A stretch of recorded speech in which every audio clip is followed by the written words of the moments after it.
خليكي بنت بكاشه كده، ان في حد متقدم لها وهي متعرفش عنه اي حاجه، فهي عايزه تتجوز عشان خاطر بس تهرب من المشاكل. فيديو جديد في قناه سماسيمو، اهلا وسهلا في يوميات بنت شبهكم. باين ان انا جايبه مج جديد وسليمو، والاتنين دول ماتشي ماتشي مع اللي انا لابساه، وعملت الايس كوفي وشربت نصه. ده معناته ان الموضوع بجد يستاهل انك تقومي تجيبي حاجه تشربيها. انا بجد مجرد ما بس انا فكرت في الموضوع انا خلصت نصه قبل ما نبدا الحلقه بجد. صدقوني قوموا بسرعه هاتوا حاجه تشربوها وتعالوا نشوف العك اللي احنا هنتكلم فيه النهارده. هو مش عك، هو المفروض ان دي بجد مشكله انا قابلتها عند بنات كتير قوي.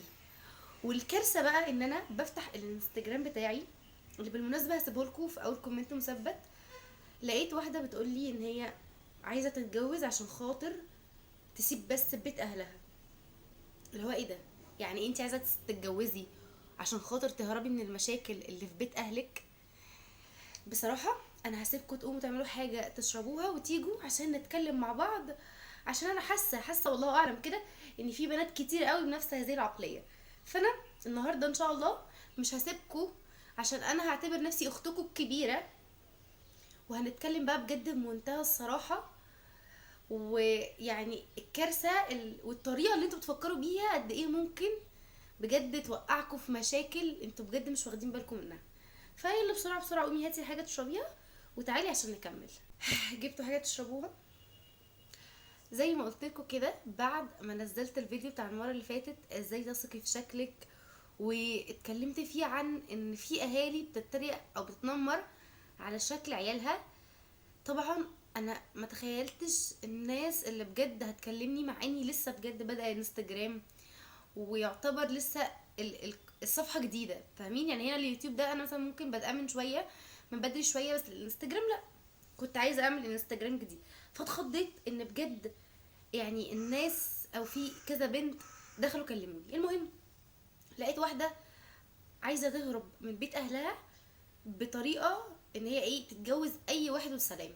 اللي هي بتقول لي ان في حد متقدم لها وهي متعرفش عنه اي حاجه، فهي عايزه تتجوز عشان خاطر بس تهرب من المشاكل.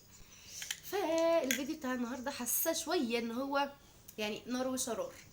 ليه بقى؟ احنا شويه يعني هنتعارك مع بعض. انا حاسه ان انا اخدت عليكم بالمناسبه، حاسه ان يعني خلاص ان انتوا بقيتوا اخواتي، فانا اعذروني بقى اشمر لكم عشان الفيديو بصراحه محتاج تشميره. بس قولوا لي ايه رايكم في الزرع؟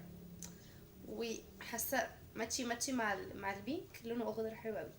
المهم يعني ايه انتي تبقي عايزه تسيبي بيت اهلك باي طريقه، فتقوم دماغك مسوحاكي وتفكري انك تتجوزي اي واحد يخبط على باب بيتكم، او اي واحد حتى لو انتي شايفاه بعينك ان هو مش مناسب ليكي.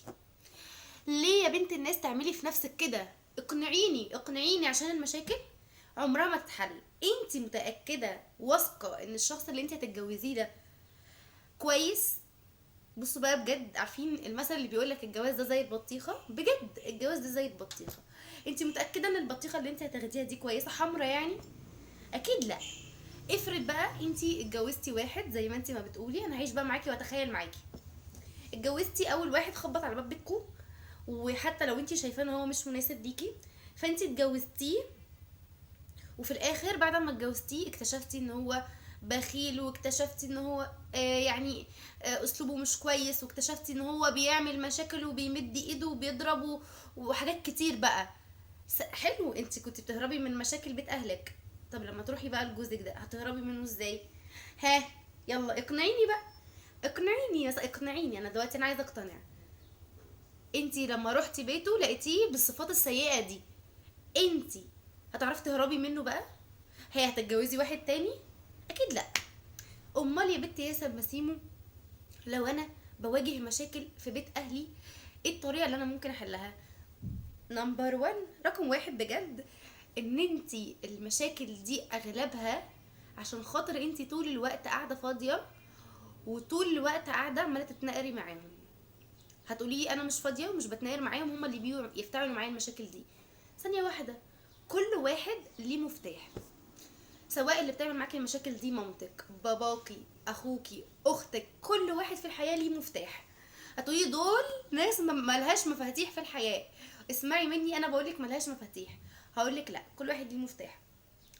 عارفه انت اللي هو ايه؟ خليكي بنت بكاشه كده.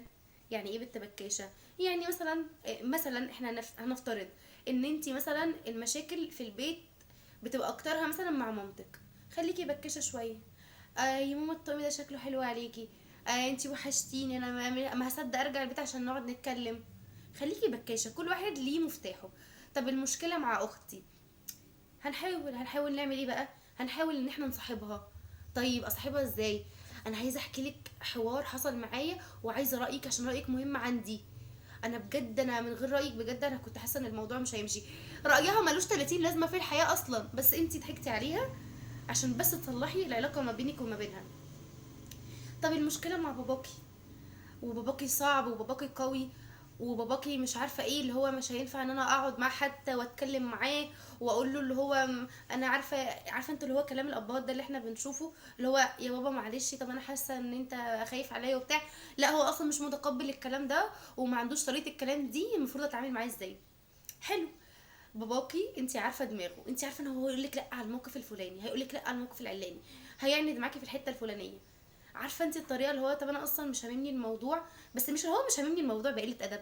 يعني انا مثلا لو انا عايزه انزل، تحاولي انك انت تقولي له من قبلها فتره انا عايزه انزل، عايزه انزل، وهو انت متوقعه ان هو هيقول لك لا. حلو. انت تقولي له قبلها انا عايزه انزل مثلا مع اصحابي، بس يعني لو انت مش موافق انا عادي يعني ممكن منزلش، فشوف اللي انت عايزه وانا ما عنديش مشكله. انت عارفه اللي هو مره مع التانية هيحس ان فعلا خلاص الموضوع ما بقاش يفرق معاكي. لو هو مثلا لو انت شايفه ان هو بيعمل كده متعمد ان هو يضايقك، بعد كده مش هيعمل كده. طيب لو مثلا اخوك الكبير بيعمل معاكي مشاكل، عارفين بقى انتوا مشاكل الاخوات مثلا الغيره والكلام ده كله، واللي هو انت اختي فانا في الرايحه والجايه اديكي قفا وانت بتتضايقي مثلا من الكلام ده اللي هو الهزار. مش عارفه ايه اللي هو الهزار دي. المهم خلينا نكمل بجد عشان انا حاسه ان انا اتحمست قوي. لو انت مثلا بتتضايقي من الحاجات دي كلها، صدقيني حاولي زي ما قلت لك، كل واحد ليه مفتاح، شوفي مفتاح كل واحد فين واعمليها. فكرة بقى انك انت عايزة تتجوزي عشان تهربي من الحتة دي، صدقيني لو اتجوزتي واحد وطلع فيه عيوب واديكي بتسمعي. يعني انت مادام معاكي موبايل وبتتفرجي عليا، فانت معاكي نت، معاكي انستجرام، معاكي فيسبوك، معاكي يوتيوب، معاكي كل ده، بتشوفي القصص وبتشوفي البلاوي. بيبقوا واخدين بعض عن حب وبيقتلها في الاخر. طبعا مش كل الناس كده، مش كل الناس وحشين، بس اديكي بتشوفي. متخيله بقى واحد شمامي يخبط على بابكو وانت عشان بس تسيبي بيت اهلك فتروحي تتجوزيه؟ هو ده حل؟ ده حل؟ ردي عليا زي ما بكلمك كده، ده حل؟ الحل زي ما قلت لك، اول حاجه اشغلي فراغك، شوفي حاجه تعمليها. عارفه صدقيني لو انت قاعده في بيت اهلك وهم اللي بيجروا وراك عشان يعملوا معاكي المشاكل، وانت وراكي حاجه مترجطاها انت عايزه تعمليها، صدقيني اقسم بالله. يعني انا بس هكلم البنات اللي كان بيبقى عندها حاجات بتعملها، ليها شغف في حاجه وبتعملها، ويحصل مليون مشكله هي برضو شغافه في الحاجه دي. امتى بقى المشاكل دي هتعدي عشان اروح اكمل الحاجه دي؟ امتى الموقف الفلاني يعدي عشان اروح اكمل الحاجه دي؟ لو انت شغلتي فراغك بحاجه بتحبيها، حاجه فكرتي فيها انا نفسي اعملها، صدقيني هم يخلصوا المشكله من هنا وانت تجري على الحاجه دي عشان تعمليها. يعني انا مثلا بحب قوي ان انا الون، بحب ان انا ارسم. انا مثلا برسم رسمه وهم جم اتخانقوا معايا، صدقيني بعد ما يخرجوا من هنا انت هتروحي تكملي بس دي. اول حاجه هتفرغي فيها طاقتك، تاني حاجه تكون حاجه بتحبيها، تالت حاجه تشغلي فراغك، ما مش هتقومي بقى اكمل معاهم المشكله. حتى لو قمت كملت معاهم المشكله، عارفه بعد ما تعيطي شويه وتيجي تقومي، ياه انا في حاجه انا بحبها انا عايزه اعملها. فاهماني؟ فانا حاسه، او انا مش حاسه، انا كان في موقف قبل كده، كان بنوته، كانت ايام الجامعه، كانت صاحبتي. يعني هو انا دلوقتي ماليش علاقه بيها قوي، انا يعني مش هحكي تفاصيل عشان طبعا مش اي حد يحكي لنا اي حاجه نحكيها، بس توتال الموضوع كله ان هي كان عندها حد في عيلتها، الحد ده كان منغص عليها عيشتها، وما كانش باباها، ما كانش مامتها، ما كانش اخواتها، ماشي؟ كان حد قريب ليها برضو في عيلتها، يعني حد قريب درجه اولى، لدرجه ان هي كان نفسها بس تتجوز عشان خاطر تهرب من البيت ده. البنت دي كانت بتحاول طول الوقت ان هي مثلا تدور على حاجه تعملها، حاجه تشغلها، كانت بتقعد في الجامعه وقت اكبر. ف لما كنت بقعد معاها كانت بتقعد تحكي لي ان فعلا لما هي بتشغل وقتها كانت بتخرج من دماغها كل المشاكل اللي بتحصل. زائد بقى ان هي كانت حكت لي حاجه، فانا حسيت ان هي فعلا الحاجه دي حلوه قوي، ان هي بجد كانت بتكبر دماغها. مهما الشخصيه دي عملت معاها مشكله هي كانت بتكبر دماغها. يعني انا حسيت ان هي لما قالت لي كده ان فعلا ما احنا محتاجين نكبر دماغنا من المشاكل اللي بتحصل في بيت الاهل. طب ليه؟ عشان في الاول وفي الاخر دول اهل، يعني صلة رحم. يعني انا ما ينفعش مثلا بابايا ان انا اضايقه بالكلام، مامتي اضايقها بالكلام، اخويا حتى اضايقه بالكلام، فخليني انا الاكبر وانا الاحسن وانا الافضل.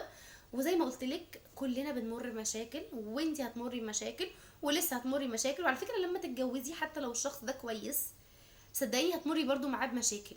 فلما يكون عقليتك ان انت عايزه تهربي من مشكله، تروحي لحته انت ما تعرفيش هي اصلا هتبقى صح ولا غلط ولا حلوه ولا وحشه، لمجرد بس انك تهربي من مشكله، لما تتجوزي حتى الشخص الصح وحصلت مشكله هتكوني عايزه انك انت تهربي من المشكله دي.